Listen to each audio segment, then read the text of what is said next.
Hello friends, स्वागत है आपके अपने यूट्यूब चैनल गायत्री ऑफिशियल में। आपका एसएसबी ड्राइवर। देखिए, स्पेशली हमने एसएसबी ड्राइवर जो है हमारे उनके लिए शुरू किया है। एसएसबी ड्राइवर ड्राइवर के काफी कैंडिडेट्स अभी मैसेज आते हैं उनके। आज 3 कैंडिडेट्स ड्राइवर के पर्सनली भी मिलने के लिए आए थे कि सर हम ऑफलाइन पढ़ना चाहते हैं। हमने कहा यार ऑफलाइन तो अभी है नहीं पॉसिबल, लेकिन हम आपको ऑनलाइन पढ़ा देंगे। और वो ऑफलाइन देखिए, ड्राइवर जो पक्के ड्राइवर हैं वो उनको इतना समय भी नहीं है, क्योंकि वो साथ में अपना काम भी कर रहे हैं। तो जो हम नंबर सिस्टम शुरू किए उसमें पार्ट 5 आज उससे आगे बढ़ते हैं। और आप पहली बार क्लास कर रहे हैं तो ये ठीक है, इसके बाद जो इसके 4 पार्ट हैं वो जरूर देखना, क्योंकि आपको बिल्कुल जीरो से शुरू किया है मैंने कि मैथ कहाँ से शुरू होती है, जीरो से शुरू होती है। जीरो के आगे और पीछे दोनों तरफ चलती है।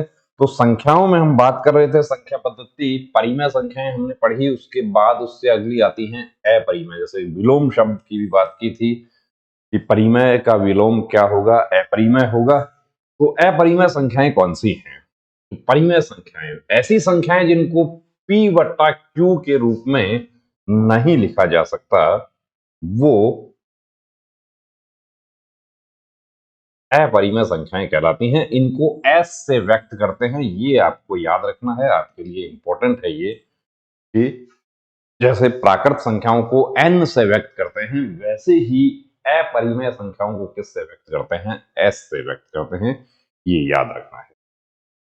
और आपके लगभग 10 क्वेश्चन जो है वो पहले पार्ट्स में से ही आ जाएंगे। जो संख्या पद्धति जहां से जीरो से शुरू होता है वहीं से आ जाएगा। 2 अंकों वाली सबसे बड़ी संख्या, 3 अंकों वाली सबसे बड़ी संख्या, 3 अंकों वाली सबसे छोटी संख्या का वो वर्गमूल क्या है, क्या पूर्ण वर्ग है वो, ऐसे बहुत सारे प्रश्न, लैंग्वेज बेस्ड क्वेश्चन बनते हैं संख्या पद्धति में। ऐसी दशमलव संख्याएं जिनका कोई निश्चित अंत ना हो, निश्चित अंत ना हो। यानी जैसे एक तो हमने बात किया था कल की क्लास में कि परिमेय वो होती हैं जिनमें रिपीट होते हैं, यानी कि आवर्ती दशमलव होते हैं। जैसे कि 10 में 3 का भाग दिया था तो 3 पॉइंट, फिर 3 3 3 3 आवर्ती चलता रहता है। लेकिन यहां पर कहा है कि ऐसी दशमलव संख्याएं जिनका कोई निश्चित अंत ना हो। जैसे 10 में आप 4 का भाग दोगे तो उसका तो अंत हो जाएगा। इसी तरीके से अपूर्ण वर्ग संख्याएं, जो कि √7, तो √7 क्या है? 2.645। अब जनरली हम लोग क्या करते हैं कि 2 अक्षरों तक ही लिखकर छोड़ देते हैं या 3 तक लिख के छोड़ देते हैं, लेकिन √7 तो जो अपूर्ण वर्ग संख्या है। पूर्ण वर्ग कौन सी है? √9 जो है वो तो पूर्ण वर्ग है, इसका तो वर्गमूल हो जाएगा 3 हो जाएगा। लेकिन √10 जो है वो अपूर्ण वर्ग संख्याएं। तो ये अपूर्ण वर्ग संख्याएं जो होती हैं ये सभी क्या होती हैं? ये अपरिमेय संख्याएं होती हैं। ये पहला चैप्टर यदि आपको अच्छे से आ जाएगा संख्या पद्धति, तो आगे आपको जोर नहीं पड़ेगा। अब एक नोट के रूप में बात याद रखनी है कि 2 परिमेय संख्याओं का योग या गुणनफल हमेशा परिमेय ही होता है।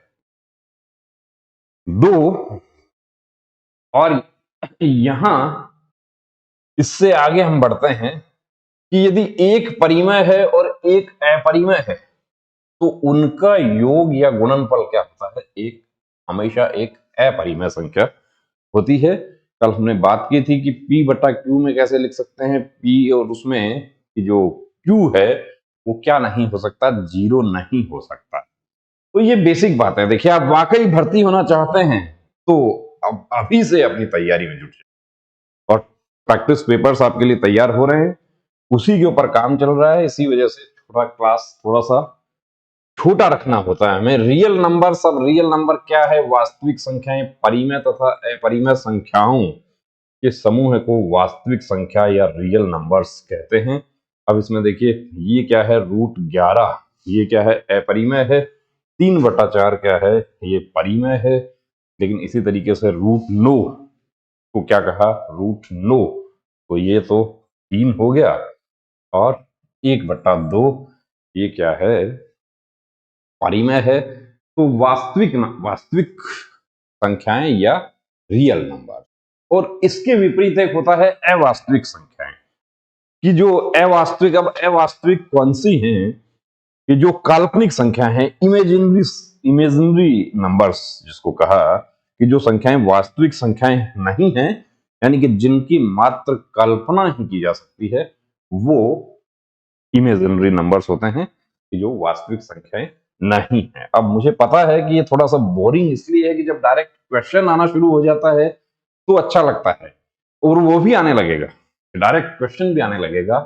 पूर्ववर्ती संख्या, अब ये पूर्ववर्ती संख्या, अब आप ये भी, कुछ हमारे दोस्त ये भी बोलते हैं कि ये इतनी छोटी छोटी बातें क्यों पढ़ा रहे हैं, लेकिन कुछ हमारे दोस्त ऐसे भी हैं कि जो कि सर मेरे को बिल्कुल नहीं आता, मुझे तो बिल्कुल जीरो से पढ़ना है, मुझे तो बिल्कुल पांचवें से पढ़ना है।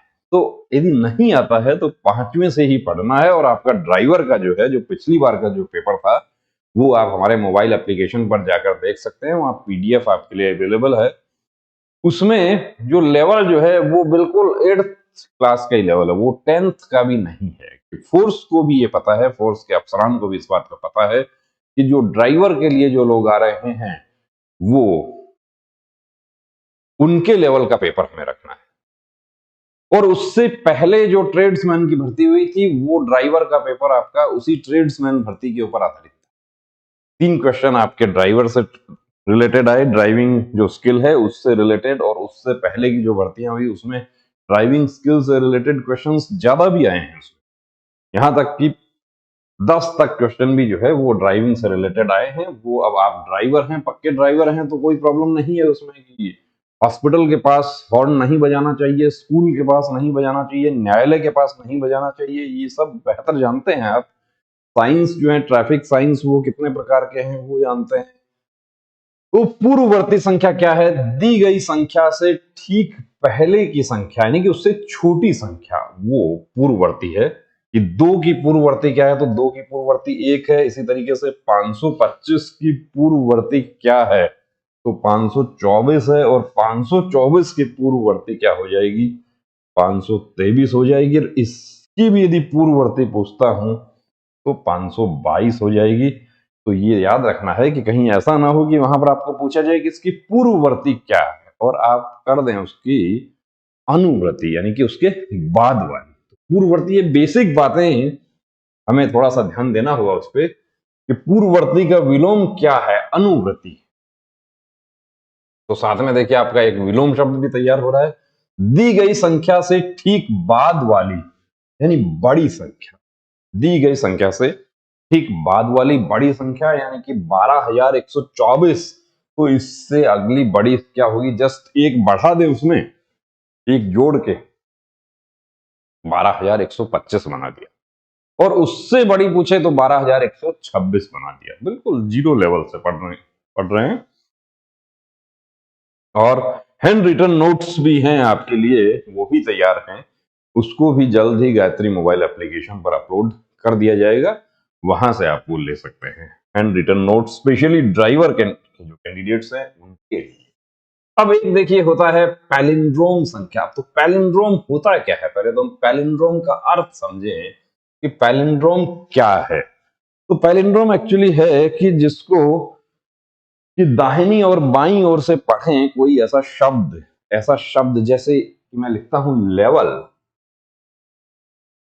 अब देखिए, दाहिनी ओर से पढ़ें, वैसे हम कहां से पढ़ते हैं? हमारा जो हिंदी या इंग्लिश जो है वो कहां से पढ़ा जाता है? वो बाईं ओर से पढ़ा जाता है, लिपि जो है।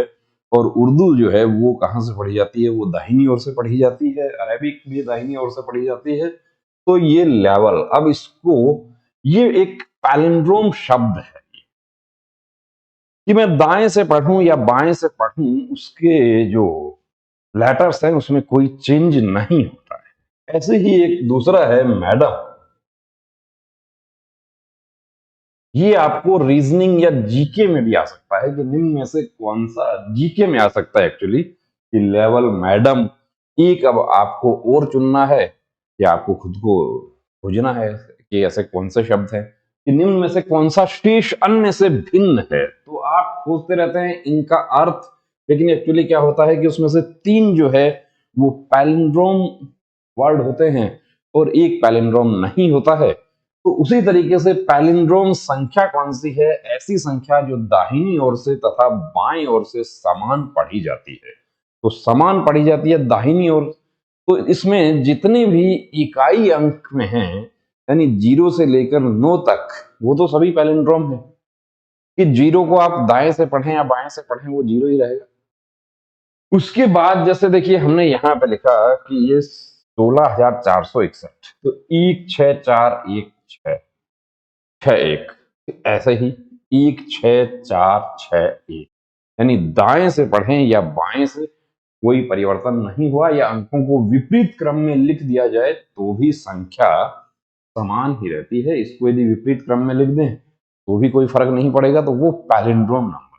अब आपको कई बार प्रश्न आ जाता है कि निम्न में से कौन सा पैलिंड्रोम है कौन सा नहीं है, तो ये यदि ABCD के 4 विकल्प दे दिए तो ये क्या है, सभी पैलिंड्रोम है, या इनमें से इसकी जगह यहाँ पे 152 दे दे तो वो 152 जो है वो पैलिंड्रोम नहीं है। और हम लोग क्या करते हैं, वहां पे खोजते रहते हैं, भाज्य अभाज्य खोजने की कोशिश करते हैं, हम लोग वहां वर्ग घन खोजने की कोशिश करते हैं, लेकिन हुआ क्या, पैलिंड्रोम। और मेरे कितने साथी ऐसे हैं कि जिनको वाकई अभी तक नहीं पता था कि पैलिंड्रोम क्या है, वो कमेंट करके बता देना कि पैलिंड्रोम संख्या भी होती है। कि आपने कहीं कोर्स कर लिया मैथ का लेकिन आपको नहीं पढ़ाया वहां पे कि डायरेक्ट क्या होता है कि एकेडमी में जाते हैं आप, कोचिंग क्लासेस में जाते हैं, वहां डायरेक्ट क्या होता है कि डायरेक्ट चैप्टर पे आ जाते हैं।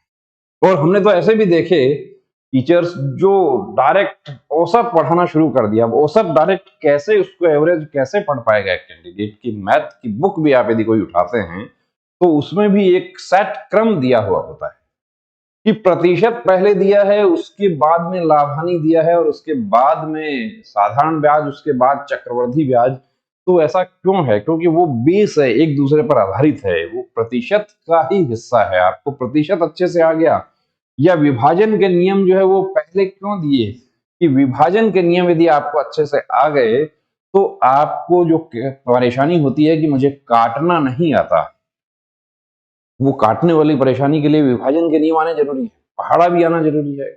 तो अब पहाड़ा सिखाने के लिए हम बैठेंगे तो इतना हमारे पास में समय नहीं है कि पहाड़ा सिखाएं, लेकिन कोशिश हमारी ये रहेगी कि हमारे तमाम वो साथी जो हमसे जुड़े हुए हैं, हमारे ऐप से जुड़े हुए हैं, ड्राइवर के कैंडिडेट्स स्पेशली, हाँ इसमें ऐसा नहीं है कि यहाँ पर जो BSF ट्रेड्समैन और SSB ट्रेड्समैन या CRPF पैरामेडिकल के जो कैंडिडेट्स हैं वो ये क्लास नहीं कर सकते, वो भी कर सकते हैं, उनको अलग भी पढ़ाएंगे, उनका अलग भी मैटर लोड कर रहे हैं। BSF ट्रेड्समैन में तो पहले टेस्ट होगा, इसलिए अभी ज्यादा फोकस हमारा है ट्रेड के ऊपर है कि आपका ट्रेड क्वालिफाई हो।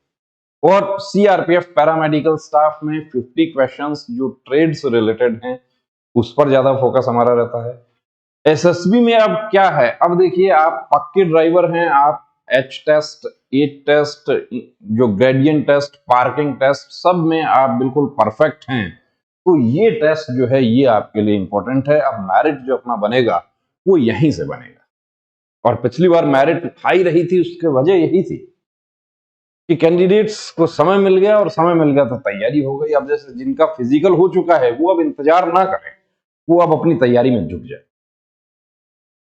कि अब ऐसा नहीं है कि कब एग्जाम होगा, कहीं ऐसा तो नहीं है कि CRPF पैरामेडिकल स्टाफ की तरह 1 साल हो जाए, PT PST हो चुका। देखिए उसमें वजह हो सकती है, कोविड हो गया बीच में, वो वजह हो गई। दूसरा क्या है कि फोर्सेस का रिटायरमेंट एज जो है उसमें भी बढ़ोतरी हो गई, 3 साल रिटायरमेंट एज बढ़ गई, तो जो वैकेंसीज जो जो क्रिएट होती थी, वो जो 2019 अगस्त में वैकेंसी क्रिएट होनी थी वो कहाँ चली गई, वो अगस्त 2022 में चली गई। तो इस साल वो पूर्ति हो जाएगी उनकी। तो लोग रिटायर इस दौरान होने थे वो अब 3 साल बाद होंगे, तो उसमें सबका फायदा है। और जब भर्ती लंबे समय तक चलती है तो वैकेंसी बढ़ जाती है, जैसा कि ITBP ट्रेड्समैन में हुआ, ITBP ड्राइवर में भी हुआ। तो आप PT PST हो चुका है, पूरी ताकत, पूरी शिद्दत जो है वो अब अपने रिटर्न पर लगा दीजिए। और क्लास बिल्कुल आपका रेगुलर क्लास होगा, यही अपना टाइम रहेगा। इसके अलावा ऐप पर भी आपको वीडियोस अवेलेबल होंगे आपके लिए, ऐप पर आपके लिए पेपर्स अवेलेबल होंगे, प्रैक्टिस पेपर्स, उनके सॉल्यूशन भी आपके लिए करेंगे। तो बने रहिए दोस्तों चैनल के साथ में। यदि आपने सब्सक्राइब नहीं किया तो प्लीज सब्सक्राइब करें, शेयर करें अपने दोस्तों के साथ। जय हिंद।